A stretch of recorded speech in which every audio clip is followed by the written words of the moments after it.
정경심 동양대 교수 1심 선고가 있었습니다. 징역 4년을 선고받고 법정 구속됐는데요. 당혹스러웠습니다. 입시 비리 부분은 전부 유죄.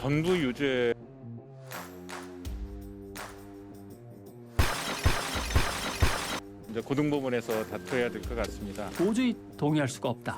시민들이 촛불을 켜들면서 검찰개혁을 외치면서 주장했던 검찰의 과잉수사, 표적수사였다는 부분에 대해서는 결코 뒤집지 못하는 결과가 나왔습니다. 역시 오늘 가장 핵심적인 뉴스는 정경심 동양대 교수에 대한 1심 선고 공판이겠죠. 그렇죠. 예. 많은 사람의 예상을 깼다 이렇게 보면 되겠습니까?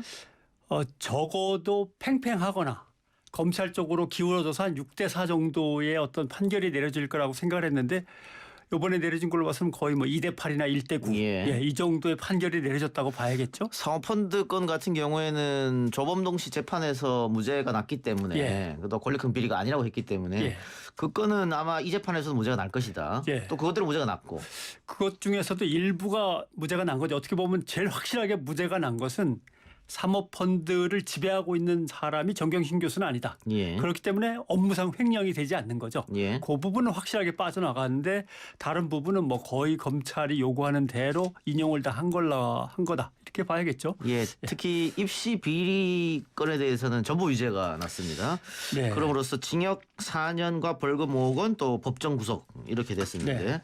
그러니까 이제 공소사실 중에 말씀하신 대로 입시 비리 부분은 모두 유죄, 사모펀드 불법 투자 비리 혐의도 일부 유죄 이렇게 났는데 법조 기자의 이제 경험으로 미리 말씀을 드리면 우리가 예측했던 거랑 왜 이렇게 다른가 이런 생각들 하실 텐데 대개 이제 기자들이 처음 접하는 정보는 떠돌아다니는 정보나 검찰 수사에서 약간 흘러나오는 것 정도입니다. 물론 우리 언론들은 그걸 너무 크게 부풀려 써서 문제가 됐습니다만은 그 다음에 좀 가장 확실하게 공식적으로 나오는 게 구속영장에 담긴 거거든요. 그런데 구속영장보다 나중에 공소장을 보면 구속영장 때는 생각도 못했던 것들이 공소장이 훨씬 더 많습니다. 그런데 공소장 말고 공판 과정에 들어가면 검사는 검사대로 변호사는 변호사대로 양쪽에서 막 증거와 새로운 주장들을 내놓기 때문에 공판 과정에서는 또 우리가 듣지 못했던 수많은 것들이 막 쏟아져 나오죠.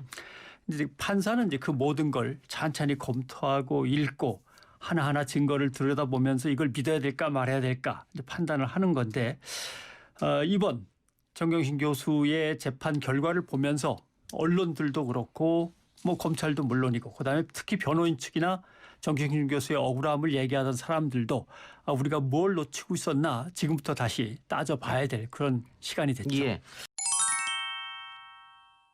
오늘 나온 판결 내용 중 특히 주목할 부분이 있다면 어느 부분일까요? 일단 판결 내용을 다 받아서 읽어봐야만 이게 가능한데 그렇지 못하다는 걸 여러분께 미리 말씀을 드리고 충분하게 검토하지는 못했지만 이렇게라도 판단해 볼 수 있다고 말씀을 드릴 수밖에 없습니다. 우선 재판부는 검찰의 공소사실 전체에 대해 받아들여서 유죄로 인정하는데 세부적인 것 빼고는 다 받아들인 거라고 본다라는 건 말씀드렸고 두 번째 이런 게 있잖아요. 이렇게 볼 수도 있고 어떻게 해석하면 이쪽 말이 맞을 수도 있고 이런 거에 대해서는 재판부가 전체적인 흐름과 맥락을 본 다음에 그걸 적용시켰다고 판단이 됩니다. 예를 들면 자녀의 대학 입시를 준비하는데 부모가 거들 수 있죠. 그건 어느 집이나 마찬가지입니다. 부모가 정보를 수집해서 아이들한테 갖다 주기도 하고 옆에서 뭐 자기소개서를 쓴다거나 뭘 하는데 도와줄 수도 있는데 이 사건처럼 여러 건이 계속 등장하면서 그것마다 정보를 어떻게 우연히 알아서 찾아간 게 아니고 그곳에 누가 아는 사람이 근무를 하거나 그곳이 바로 부모 중에 한 사람이 근무를 하거나 이런 것들로만 계속 이어진다면 이게 통상 아이의 대학 입시 준비를 부모가 거두는 수준이냐 아니다. 이것은 뭔가 통상의 예를 완전히 벗어난 죄질이 좋지 않은 그런 사례다. 어떻게 볼 거냐 해서 재판부 판결문에 이렇게 나와 있습니다. 입시비리 혐의와 관련해서 입시비리 관련된 동기 등을 고려할 때 범행의 죄질이 좋지 않다. 아예 죄질이 좋지 않다. 못을 박습니다. 그다음에 법정 구속 사유를 보시면 이렇게 돼 있습니다. 아직도 증거인멸에 우려가 있다. 정경심 교수를 향해서. 무죄 추정의 원칙이 지켜지고 방어권이 지켜져야 함에도 이거는 헌법에 보장된 권리인데 예. 그럼에도 불구하고 정 교수의 실형 필요성을 종합하면 실형 선고와 함께 법정 구속시켜야 한다. 이렇게 돼 있어요. 그러니까 예. 결국 어떤 얘기냐 하면 피고인이 잘못을 인정도 하지 않고 아직도 뒤에서 뭔가 다른 일을 꾸며서 증거를 없앨 수도 있다는 정도로 정경심 교수 측을 상당히 죄질이 나쁜 걸로 보고 예. 있는 거죠. 예. 거기 보면 피고인은 단 한 번도 자신의 잘못을 인정하지 않았다. 입시 비리를 진술한 사람들이 정치적 목적, 개인적 목적을 위해 허위 주장을 했다고 오히려 주장함으로써 법정에서 증언한 사람들이 사회적으로 비난받는 계기를 제공했다. 정신적으로 고통을 준 거나 마찬가지다. 이런 정도로 전체적인 흐름의 맥락을 봐서 이거는 시작부터 끝까지 어떤 안 좋은 의도를 가지고 계속 꾸며대 간 거다라고 보는 거죠. 예. 그 범행의 재질이 좋지 않다라거나 수사와 재판을 끊임없이 방해했다라든가 예. 이런 표현이 계속 나오는 것은 그 이 4년에 뭐 괘씸죄도 적용됐다 이렇게 봐도 됩니까 혹시? 괘씸 그건 뭐 이제 판사한테 직접 예. 물어보고 판사가 대답할 뭐 일입니다만 보통의 재판정에서 예. 인정하지 않거나 그랬을 때는 적용하는 경우도 꽤 있으니까요. 그렇죠. 예. 그러니까 괘씸이라기보다는 저 사람이 하는 말을 저 정도면 아무것도 믿을 수가 예. 없는데 이런 수준으로 자꾸 가게 되는 거죠. 예. 그러니까 검찰의 과잉 수사 부분은 딱히 지적받은 게 없습니다. 거의 전부를 인용했으니까요. 예. 변호인 측도 나와서 인터뷰를 하는데 재판부가 어떤 부분은 과잉이고 어떤 부분은 잘못 판단했다 이렇게 얘기를 해야 되는데 전부 다 해당이 돼 버리니까 딱히 말을 잘 못하고 막막해 하더라고요. 예. 재판부에 대해서 변호인이 얘기한 걸 잠깐 인용해 보면 오늘 판결 선고를 듣고 당혹스러웠다. 전체 판결에 대해서도 동의할 수 없지만 특히 입시비리 관련된 부분, 그다음에 양형, 5년이라는 양형, 법정 구속한 사유에 이르기까지 도저히 동의할 수가 없다. 그렇게 말하면서 또 변호인도 괘씸죄가 적용됐다고 얘기를 합니다. 예. 조국 전 장관 가족을 대상으로 해 펼쳐진 사회에 무자비한 공격이 있었고 그것이 이 사람들은 나쁜 가족이구만 하고 예단이 돼버리고 보나마나 이런 잘못을 저질렀을 거야. 자기네들끼리 꾸몄을 거야 라는 추측이 되고 공격이 예단과 추측이 되고 그것이 재판 선고 과정에서 선입견으로 반복되지 않았는가 예. 생각할 수밖에 없다. 변호인단의 그 주장을 요약하면 예.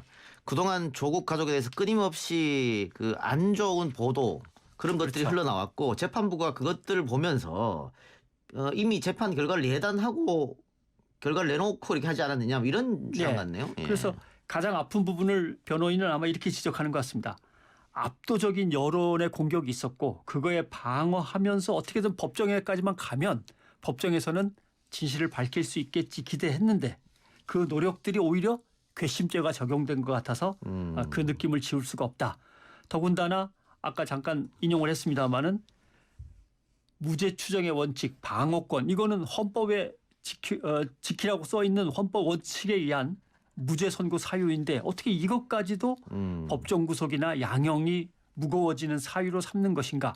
과연 이게 적절한지 법적으로 검토하겠다라고 한 거죠. 예. 그 표창장 이 혐의에 대해서는 모두 유죄가 인정이 됐는데 예, 아예 뭐 오려다 붙였다는 정도의 판결이 내려져서 예. 이거는 검찰의 시연과 변호인 측의 시연 둘 다 있었고 가서 본 사람들 입장으로서는 검찰의 시연이 상당히 불충분했다고 봤는데도 불구하고 재판부는 검찰이 어떻게 했던 간에 조국 전 장관의 딸의 표창장에 찍힌 직인만 갖고 더 중점적으로 본다면 뭔가 본래 쓰는 직인하고 다르기 때문에 이건 위조된 걸로 밖에는 볼 수 없다. 예. 아마 이런 판단을 한 걸로 보입니다. 예. 결국은 이 표창장 위조는 입시 비리를 하려고 위조한 거 아니냐. 예. 그래서 입시 비리로 그 징역형 큰 징역형이 나온 것 예. 같아요. 표창장이 위조됐다라고 하는 것이 그냥 단순한 사문서 위조나 공문서 위조가 아니고 예. 그 입시비리 혐의 이렇게 돼 있습니다. 입시비리 관련된 동기 등을 고려할 때 범행의 죄질이 좋지 않고 이게 계속 나옵니다. 딸 조 씨가 서울대 의전원에 1차 합격하는 등 실질적인 이익을 거두어서 다른 응시자들이 불합격하는 불공정한 결과를 낳았다. 그러니까 동양대 총장 표창장이 서울대 의전원 합격하는데 도움이 됐다. 이렇게 예. 법원은 판단한 거네. 그리고 그것이 조국 전 장관이라고 하는 주요 공직자의 가족이기 때문에 이건 엄하게 다뤄야겠다라는 의도가 확 드러나는 거죠. 그 조국 장관 측을 지지하는 사람들은 아무리 이 표창장 부분에 대해서 전부 위조가 나고 예. 또 인턴 확인서가 가짜라고 하더라도 4년의 실형은 너무한 것 아니냐. 왜냐하면 뭐 표창장 위조했다고 지금까지 예. 뭐 이렇게 실형이 난 사례가 없기 때문에. 근데 법원은 단순 표창장 혐의가 아니라 이게 입시 비리와 연결됐다 이렇게 그렇죠. 판단한 거군요. 입시 비리와 연결됐다. 그것이 또 다른 사람들한테 피해가 됐고 공공의 사회 질서나 사회 정의 실현에 상당한 어떤 실망감을 안겨준 것까지 감안을 한 거죠. 예. 그래서 이렇게 된 것 같고요. 아무튼 지금까지 일부분의 판결문이 공개된 것 그것을 토대로 쭉 말씀을 드렸습니다마는 아무튼 이번 사건의 첫 번째 재판 결과가 나왔는데 그동안 시민들이 촛불을 켜들면서 검찰개혁을 외치면서 주장했던 검찰의 과잉수사 표적수사였다는 부분에 대해서는 예. 결코 뒤집지 못하는 결과가 예. 나왔습니다. 그러니까 뭐 표창장 위조했다 이거 하나 가지고 뭐 10여 년 전 딸의 일기까지 뒤지고 특수부 검사들이 30명이 동원되고 이게 말이 되느냐 이랬는데 이건 다 안 받아줬다 이거군요. 그렇죠. 예. 그렇습니다. 어쩌면 사실은 어떤 한 사람의 국무위원으로서의 자격이 있냐 없냐를 가리는 시점에서 아들, 딸의 몇 년 전 것까지 다 뒤진다는 것은 그 가족에게 대해서는 엄청난 예. 뭐라고 표현할 수 없습니다만 뭐 집단적인 어떤 폭력에 예. 버금가는 심각한 사안이었는데 예. 일단 재판부는 그것의 문제가 아닌 조국 전 장관이라는 사람과 그 사람을 둘러싼 가족들이 과연 장관의 가족으로서 장관으로서 충분한 자격이 있냐 여기에만 초점을 맞추고 그 이후에 사회적 파장을 따지는 것 같습니다. 알겠습니다.